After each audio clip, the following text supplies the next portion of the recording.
રાધિકાબેન, પછી ધારાસભ્ય સાહેબ, નસવાડી તાલુકાના, કવાંટ તાલુકાના ગામડે ગામડે થયેલા માણસો, આપણે આજ રોજ આઠા ડુંગરી ગામે સભા રાખેલી છે. આપણે ડરતા નથી આ લોકોથી, એટલે આજે એ લોકો આજે આપણી મીટિંગ દેખી કવાંટમાં પણ મીટિંગ રાખી લીધી છે. આપણે પણ એવું લાગે કે એમને કે આ બધા ભાજી મોડાની દુકાન છે એવું લાગે, પણ આપણી પાસે બી માણસોની ફોજ છે બધી. વધારે તમને નહીં કહી હમણાં, પણ આપણે મેં એમ કેમ છે, તમે બધા તૈયાર થઈ જાઓ બધા લડવા માટે. આપણા તાલુકાની 26 સીટો છે, 100 જિલ્લા પંચાયત છે, બધી સીટો જીતી લાવવાની તમારી તૈયારી રાખજો. અમે કઈ કહેવાના નથી તમને. આજે રતનસિંહભાઈ ની પંચાયત में આપણે આજે આયા છે. મેં અભી 40-45 વર્ષ સરપંચ રહ્યો છે, પણ મને ભાજપ વાળા કે કોંગ્રેસ વાળા એક કામ આપેલું હોય તેમને મેં બતાવી દો. મને આ બધી મારી તાકાતથી બધું આ કામ કર્યું છે. મારા ડુંગર ગામના માણસો સાંભળી લીધો કે આજે પણ આપણે મજબૂત માણસ છે, કઈ ડરી જવાના માણસ નથી. એટલે એવું સમજવાનું નથી કે મને ડરી જવું સમજીને ચાલજો. આજ પછી આ તમને આટલું કે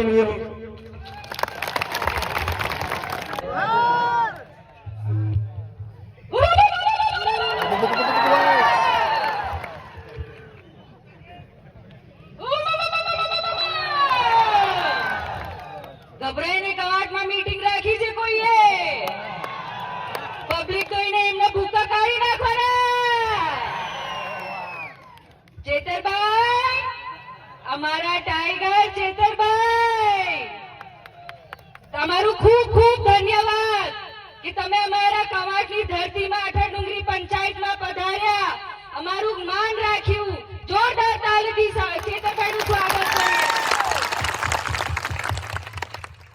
હવે ખબર પડશે, મેદાનમાં આવો, હવે આપણી લડત ચાલુ થશે. એમની સંખ્યા જોઈશું આપણે કેટલી થાય છે. આજે એ લોકો ફરે છે ગામ ગામમાં, ઘર ઘરમાં કે ના મીટિંગમાં ના જતા. સવારથી મને એવા કાર્યકર્તાઓના ફોન આવતા હતા કે અમને ધમકાવે છે કે આમ આદમી પાર્ટીની મીટિંગમાં ના જાઓ. પણ જોઈ લો તમારી ધમકી કઈ આવી ગઈ. ખાવાનું બગડશે એમનું આજે, જોજો. સાચી વાત. આપણે ખાવા પીવા માટે લાલચુ નથી. આપણે આદિવાસી સમાજના નેતા ચેતરભાઈને ટેકો આપવા આવ્યા છે, અને આ અમારી તાકાત છે. જોઈ લો બધા. તાલુકા પંચાયત અને જિલ્લા પંચાયતની હવે ચૂંટણીઓ આવે છે, તો હવે એમને ખબર પડી ગઈ છે એમનો સૂર્ય નીચે પડવાનું જ છે.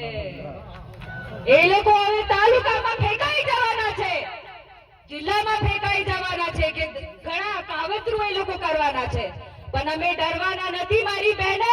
તમારી સંખ્યા આજે ખૂબ સરસ છે. તમે પણ એમને ઘરમાંથી બગાડજો. પૂછો અમારા ગેસ સિલિન્ડરના ભાવ ક્યાં છે? તમને મફતમાં ગેસ આપવાનું કીધું તું, કઈ છે ગેસ? ઘરમાં ઝઘડા થતા હશે, હા કે નહીં? અમારો ચૂરો સળગાવે પ્રધાનમંત્રી હમણાં બનીને બેહી ગયો છે દિલ્હીમાં. એવું કહેતા હતા મારી બહેનો, તમે ચૂલો સળગાવો છો, ધુમાડો નીકળે, મારી આંખથી આંસુ નીકળે. તમારો આંસુ જોઉં તો હવે આંસુ નહીં દેખાતા. હવે ગેસ સિલિન્ડર ખાડી મજાકમાં આપેલું, હવે તો ખૂણામાં પડેલું છે ગેસ સિલિન્ડર. હમણાં પણ આપણે હળગાઈએ છીએ. સાચી વાત કે નહીં? લાકડીઓથી નહીં. હવે ધુમાડો છે કે નહીં? તો કેવી ગોળી આપે છે, વિચારી લો. કવાટના કેટલા પ્રશ્નો છે, નર્મદાના પ્રશ્નો છે, ખંડીબારી ડેમના પ્રશ્નો છે, પાણી નથી આવતું, કરોડોની ગ્રાન્ટ ફાળવી દેવામાં આવી છે. ખબર ને તમને? કેટલા લોકો વિસ્થાપિત થઈ ગયા છે.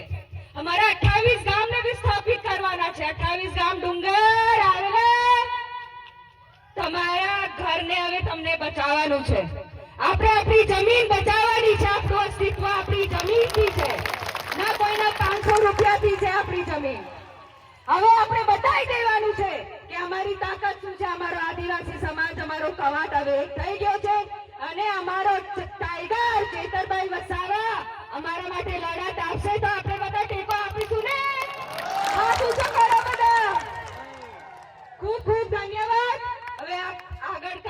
વધારીશું, કહેવાનું તો બહુ છે, પણ એક જોરદાર તાળી આપણે ફરતી વગાડીએ ચેતરભાઈ સામે અને એમને ખૂબ ખૂબ આવકારીએ. ખૂબ ખૂબ આભાર માનનીય રાધિકાબેન